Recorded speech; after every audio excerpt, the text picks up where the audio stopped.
বন্ধুরে আমার, গাড়ির মধ্যে কিতাব আছে, দলিল গোলা কিতাবটা আছে রে বাবা। ওই মুহূর্তে আল্লাহ নবী ডাক দিয়ে, গো আলী, আল্লাহ বলছে বিয়াটা এখন দুনিয়ার মধ্যে ফরাইবার লাগিয়া ফাতেমার পক্ষ থেকে আমি তোমার বিয়ের প্রস্তাব দিতেছি। ও আলী, তোমার বিয়েটা আসমানের মধ্যে আল্লাহ ফরাইতে যাইয়া সাক্ষী রাখছে কত হাজার জাননি। আল্লাহর হাবিব বলেন, জিব্রাইল নবীর কাছে আয়েশা ডাক দিয়ে, কি নবী গো, আল্লাহ যখন ফাতেমার আলীর বিয়েটা পড়াইছে ওই মুহূর্তে সাক্ষী ছিল 40,000 ফেরেশতা। আরো বড় করে বলেন না সুবহানাল্লাহ।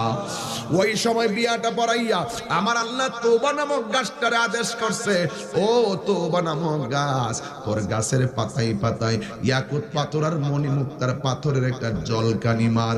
এবার ওই পাথরের পাতাগুলো একটা জলকানি মারলো।